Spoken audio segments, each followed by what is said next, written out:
उद्योग एवं परिवहन मंत्री विक्रम ठाकुर ने कहा कि मंडी में केजरीवाल के रोड शो से ज्यादा लोग तो उनके कार्यक्रम में पहुंचे थे।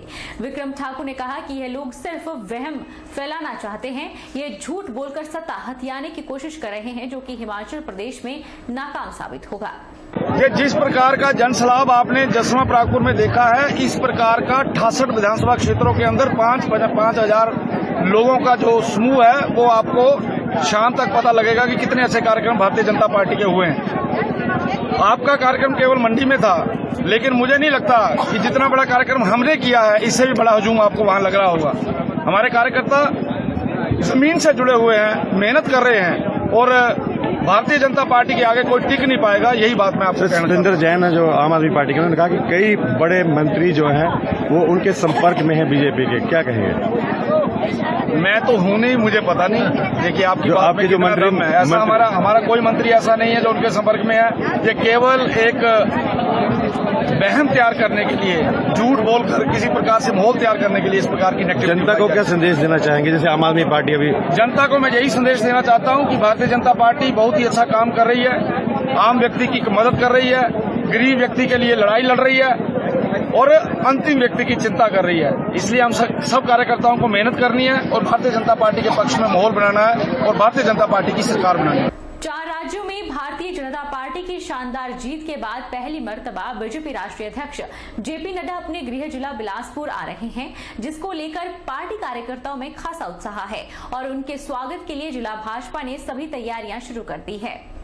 भारतीय जनता पार्टी के राष्ट्रीय अध्यक्ष जेपी नड्डा 9 अप्रैल को हिमाचल प्रवास पर आ रहे हैं। बिलासपुर सदर विधायक सुभाष ठाकुर ने कहा कि 4 राज्यों में मिशन रिपीट का सपना साकार करने के बाद जेपी नड्डा अपने गृह जिला बिलासपुर आ रहे हैं, जिसको लेकर स्थानीय जनता और भाजपा कार्यकर्ता काफी उत्साहित हैं। साथ ही उन्होंने कहा कि जेपी नड्डा विभिन्न पंचायतों का दौरा कर विकास कार्यों का जायजा लेने के साथ स्थानीय जनता से भी बात करेंगे और उनकी मांगों और समस्याओं की जानकारी भी लेंगे। उन्होंने बताया कि जेपी नड्डा के स्वागत के लिए जिला भाजपा ने अपनी तैयारियां शुरू कर दी है। जगत प्रकाश नड्डा जी हिमाचल में आ रहे हैं और अपने गृह जिला बिलासपुर में आ रहे हैं। लोगों में बहुत सा उत्साह भी है, उनसे मिलने की चाह भी है और नड्डा जी भी पूरा टाइम लेके आ रहे हैं। 10 तारीख को 4 बजे हाइड्रो इंजीनियरिंग कॉलेज में पहुंचेंगे। उसके बाद 12 तारीख 4 बजे साढ़े 4 बजे तक बिलासपुर में रहेंगे और 11 तारीख को पूर्णतः या सदर चुनाव क्षेत्र में रहेंगे और 12 तारीख को भी दोपहर तक सदर चुनाव क्षेत्र में और अपने गृह जिला में और सभी कार्यकर्ताओं से मिलेंगे। यहाँ के डेवलपमेंट जितने भी वर्क्स इन 4 सालों में हुए हैं, जन कल्याणकारी की नीतियां जो प्रदेश सरकार की हैं, उनसे लोगों से बातचीत और रूबरू होंगे। और विभिन्न जगहों पर हमने भी आदरणीय नड्डा जी के कार्यक्रम रखे हैं। उन्हीं कार्यक्रमों के लिए हम आज से ही सभी जितने भी हमारे पदाधिकारी हैं, जितने भी हमारे पंचायती राज सिस्टम के लोग हैं, उन सब से बातचीत करते हुए और हर जगह पर एक एक व्यक्ति की और वहां पर जगह का निरीक्षण करके उनकी व्यवस्था करके, ताकि राष्ट्रीय अध्यक्ष जी छोटे से छोटे चीज को भी अपने नजरों से भी देखेंगे और लोगों से बातचीत भी करेंगे। इंदौरा क्षेत्र में हो रहे विभिन्न विकास कार्यों में ठेकेदार अपना मोटा मुनाफा कमाने के चक्कर में मनमानी करने से गुरेज नहीं कर रहे हैं। नियमों को दरकिनार कर डाहकुलाड़ा टू घोडन मगवाल रोड पर दर्जनों रिफ्लेक्टर लगाए गए हैं।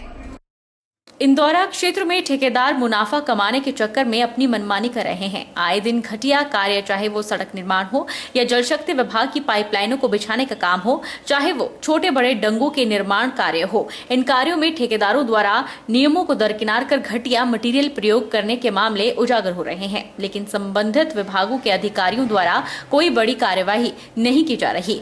अभी कुछ दिन पहले ही बंदियाल गाँव में ठेकेदार द्वारा मिट्टी पर ही तारकोल डालने का काम किया था। आज फिर एक नया मामला सामने आया है। डाहकुलाड़ा टू घोडन मंगवाल रोड पर एक ठेकेदार द्वारा नियमों को दरकिनार करते हुए रोड किनारे दर्जनों रिफ्लेक्टर लगाए गए हैं। घोडन पंचायत के प्रधान ने बताया कि सारे रिफ्लेक्टर 31 मार्च से 2-3 दिन पहले ही ठेकेदार द्वारा रात के अंधेरे में लगा दिए गए। यह रिफ्लेक्टर मिट्टी में नामात्र गड्ढे खोदकर खड़े कर दिए हैं और इसके निर्माण में कंक्रीट और सीमेंट का प्रयोग तक नहीं किया गया है। ठेकेदार ने लगता है कि लापरवाही करी है और ये डाकलड़ा पंचायत से लेके चलो पंचायत तक लगे हैं, इनमें बिल्कुल भी गुणवत्ता नहीं है, इनके नीचे कंक्रीट नहीं है और ये कोई ले जाएगा। प्रधान जी कितने जो ये मतलब साइन लगे हुए हैं ये टोटल? मैंने गिने नहीं है, लेकिन ये 20 से 25 से ज्यादा ही है। अच्छा है, मतलब बहुत अच्छा कदम है कि अगर ऐसे रिफ्लेक्टर लगे तो रात को जो हमें सुविधा होगी, लेकिन कम से कम ये कायदे से हो, इसके मानक देखे जाएं, इनको सही तरीके से लगाया जाए। हर वीरवार को सोलन के क्षेत्रीय अस्पताल में दिव्यांगों के प्रमाण पत्र बनाए जाते हैं, जिसके लिए पूरे जिला के दिव्यांग प्रमाण पत्र बनवाने सोलन अस्पताल पहुंचते हैं, लेकिन सोलन क्षेत्रीय अस्पताल में दिव्यांगों को सुविधाएं नहीं मिल पा रही है। सोलन क्षेत्रीय अस्पताल में दिव्यांगों को सुविधाएं नहीं मिल रही है। दिव्यांग प्रमाण पत्र बनवाने सोलन अस्पताल पहुंचते हैं, लेकिन यहां पर उनके बैठने तक की व्यवस्था नहीं है, जिसके चलते उन्हें परेशानियों से दो चार होना पड़ता है और खड़े रहना पड़ता है। एक तो दिव्यांगता का दंश झेल रहे हैं, तो वहीं अव्यवस्थाओं के चलते परेशानी होती है। दिव्यांगों और उनके परिजनों ने बताया कि यहाँ पर बैठने की उचित व्यवस्था नहीं है। उचित व्यवस्था होनी चाहिए ताकि दिव्यांगों को यहाँ अपना कार्य करवाने में परेशानियों से दो चार न होना पड़े। ये जगह नहीं है, खड़े हैं। मैं तो चल फिर भी थोड़ा बहुत चल पड़ता हूँ, पर मेरे से ज़्यादा बुजुर्ग भी यहाँ पे खड़े, वो भी खड़े ही है यहाँ पे। ये मेरी रामशहर से आई और पंगे बेटी और 4-5 साल की हो गई थी पानी। उसके बाद फिर आज आए इधर, आज तक पेंशन कोई लगी नहीं, यहाँ बैठने की व्यवस्था भी नहीं है। और अब सारे आदमी आते हैं, जैसे बेचारा बैठ नहीं सकता, गैलरी में सारी कोई बेंच वगैरह 1-2 ही बेंच लगा हुआ। क्या होना चाहिए? बेंच कुछ लगना चाहिए यहाँ बैठने के लिए, और व्यवस्था होनी चाहिए बैठने की थोड़ी, जैसे अपंग आते। बैठने का कोई सुविधा नहीं है और बच्चों का सर्टिफिकेट बनाने आया था और यहाँ से शिमला भेज दिया, शिमला से फिर यहाँ भेजा और यहाँ खड़े रहे। वहीं मुख्य चिकित्सा अधिकारी डॉक्टर राजन उप्पल ने बताया कि उनके संज्ञान में यह मामला आया है और जल्द ही दिव्यांगों के बैठने की उचित व्यवस्था की जाएगी। सोलन में जो हैंडीकैप सर्टिफिकेट है वो हर वीरवार को बनते हैं। इनकी दिक्कतें जो थोड़ा इनको बैठने की आ रही है, क्योंकि यहाँ पर असल में हॉस्पिटल में जगह बहुत टाइट है, फिर भी हम इनके लिए कोई अलग जगह और बेंचेस का इंतजाम करते हैं। बीते दिनों जिला मंडी के पंडोह में बस में तकनीकी खराबी आने के कारण जहां चालक की मौत हो गई है, तो वहीं दर्जनों लोग ऐसे सड़क दुर्घटना में घायल हुए। सड़क दुर्घटना का मामला सामने आने के बाद अब जिला कुल्लू में भी लोग ग्रामीण रूटों पर नई बसों को भेजने की मांग कर रहे हैं, ताकि यहां के ग्रामीण इलाकों में भी इस तरह की कोई घटना पेश न आए। जैसे कि हमारे उधर बस में बहुत समस्या आ रही है, आने जाने के लिए बहुत समस्या आ रही है। जैसे कि बस आज ख़राब हो जाती है तो कल जैसे कि उसके बाद दूसरे दिन दूसरी बस को बुलाना पड़ता है, चाहे मैकेनिक आए चाहे कुछ भी हो, फिर ऊपर से उसको ले आना पड़ता है। फिर बस नीचे पहुंचती है 2 बजे या 5 बजे, उसको फिर भेजा जाता है। फिर दूसरे दिन फिर सुबह 7 बजे फिर बस ख़राब हो जाती है। कई दिनों से ऐसा सिस्टम हो रहा है कि बच्चे क्या बूढ़े क्या लोग बाज़ारों में आने जाने के लिए बहुत दिक्कतें हो रही है। इस कारण हम तो विभाग से यही सोचते हैं कि कोई दूसरी जैसी बस लग जाए, कोई बढ़िया जैसी, ताकि आने जाने के लिए भी, जैसे कि ऐसी पुरानी बसों में जैसे कि पंडोह में हादसा हुआ वैसे हमारा उधर होगा तो एक तो ऐसे ही है, थोड़े तंग रोड, बीच में कहीं कुछ होगा तो कई घटनाएं घट सकती है। देश भर में जहां सिंथेटिक ड्रग के मामले बढ़ते जा रहे हैं, तो वहीं हिमाचल प्रदेश भी अब इससे अछूता नहीं है। दिल्ली में बैठे अफ्रीकन देशों के तस्कर जहां हिमाचल में हेरोइन की तस्करी से जुड़े हुए हैं, तो वहीं अब सीमा पार पाकिस्तान से भी नशा तस्करी के तार जुड़ने लगे हैं। ऐसे में हिमाचल राज्य नशा निवारण बोर्ड के द्वारा इस तस्करी को रोकने के लिए कुछ विषयों पर कार्य किया जा रहा है। हिमाचल प्रदेश नशा निवारण बोर्ड के संयोजक ओपी शर्मा ने कहा कि देश में नशा तस्करी के मामलों में अधिकतर मुख्य सरगना दिल्ली में बैठे हुए अफ्रीकन देशों के नागरिक हैं, लेकिन अब हिमाचल के कांगड़ा, ऊना और मंडी जिला तक सीमा पार से भी सिंथेटिक ड्रग्स की खेप आ रही है। ऐसे में अब हिमाचल सरकार अन्य सरकारों के प्रयास से पंचकूला में ज्वाइंट इंटेरोगेशन सेंटर बनाने में प्रयासरत है। इस ज्वाइंट इंटेरोगेशन सेंटर के बनने से हिमाचल प्रदेश पुलिस को कानूनी सहायता लेने में काफी मदद मिलेगी और प्रदेश में नशा तस्करी से जुड़े हुए बाहरी राज्यों में बैठे तस्करों पर भी रोक लगाने में काफी आसानी होगी। ओपी शर्मा का कहना है कि पंजाब के साथ लगते सीमावर्ती क्षेत्रों से भी सिंथेटिक ड्रग्स देश के विभिन्न राज्यों में पहुंचाई जा रही है और हिमाचल भी इससे अछूता नहीं है। जो ऑपरेटिव्स हैं, जो इंटरस्टेट लेवल के खास करके चिट्टा में, उन पे नियंत्रण पाएं। ये बड़ा लाजमी है। और दूसरी बात ये है कि आप दिल्ली में जो नाइजीरियन बैठे हैं या दूसरे विदेशी बैठे हैं उनकी बात कर रहे हो, लेकिन मैं आपको ये भी बताना चाहता हूँ कि आपका डिस्ट्रिक्ट कांगड़ा है, ऊना है और मंडी तक, यहाँ तक ये जो फ्लो है चिट्टा का या सिंथेटिक ड्रग्स का है, ये सीमा पार से भी आता है। हम लोग विक्टिम हैं ही हैं।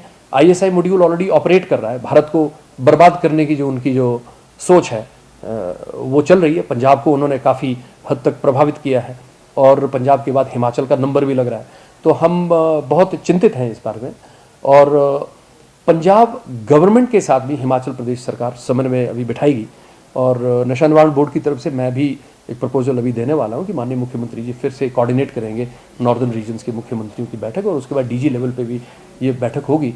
तो मुझे लगता है फिर इसके कुछ सार्थक परिणाम और भी आएंगे। नूरपुर की बेटी ने राष्ट्रीय रोइंग प्रतियोगिता में कांस्य पदक जीतकर नूरपुर सहित प्रदेश का नाम रोशन किया है, लेकिन शबीना को मलाल है कि हिमाचल से कोई भी महिला प्रतिभागी इस खेल में हिस्सा नहीं लेती। हिमाचल में सुविधाएं नहीं हैं और यही कारण है कि इन्हें हर बार हिमाचल से न खेलकर अन्य राज्य के लिए खेलना पड़ता है।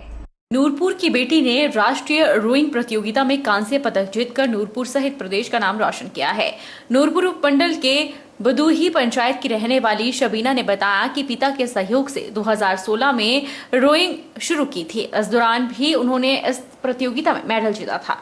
2017 में पिता की मृत्यु के बाद उन्होंने रोइंग करना छोड़ दी थी, लेकिन पिता के सपने को पूरा करने के लिए दोबारा रोइंग करना शुरू कर दी। अभी हाल ही में ऑल इंडिया रोइंग प्रतियोगिता में देश भर के रोवर्स को हराते हुए कांस्य पदक जीता है।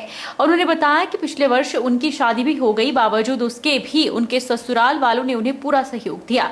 उन्होंने अपनी जीत का श्रेय अपनी माता, पिता, सास ससुर और कोच को दिया। शबीना को मलाल है तो केवल इस बात का कि हिमाचल में सुविधाएं नहीं है और यही कारण है कि इन्हें हर बार हिमाचल से न खेलकर अन्य राज्य के लिए खेलना पड़ता है। इनका कहना है कि अगर सरकार हिमाचल में भी रोइंग की ट्रेनिंग देना शुरू कर दे तो कई ऐसे युवा होंगे जो इस खेल में अपना दम दिखा सकते हैं और प्रदेश के साथ देश का नाम रोशन कर सकते हैं। और मेरे फादर साहब की डेथ हुई थी 2017 में। उसके बाद मैंने 1 साल छोड़ दी थी रोइंग, फिर उसके बाद दोबारा स्टार्ट की। फिर मैंने ऑल इंडिया में मेडल लिया अभी चंडीगढ़ में, क्योंकि मैं LTU की तरफ से खेलती हूँ। और भी काफ़ी कोचेज़ ने मेरी काफ़ी हेल्प की और सबसे ज़्यादा तो मेरी मम्मा ने हेल्प की मेरी। और उसके बाद मेरी शादी भी होगी 2021 में, जिसमें मेरे ससुराल वालों ने भी मेरी काफ़ी हेल्प की। मेरा एम है कि मैं मतलब स्पोर्ट्स कोटे से ही भर्ती होना चाहती हूँ कि मैं आगे भी अपनी गेम कंटिन्यू रखूँ, क्योंकि मुझे गेम में काफ़ी इंटरेस्ट है। तो इसलिए मैं आगे भी यही चाहती हूँ कि मेरा मतलब कि मैं रोइंग में ही जाऊँ, यही स्पोर्ट्स करूँ आगे। जिला कुल्लू के सरवरी में जिला सहकारी संघ कुल्लू के द्वारा वार्षिक अधिवेशन का आयोजन किया गया। वहीं इस अधिवेशन में निर्णय लिया गया कि 26 मई को आनी में खंड स्तरीय 1 दिवसीय प्रशिक्षण शिविर का आयोजन किया जाएगा।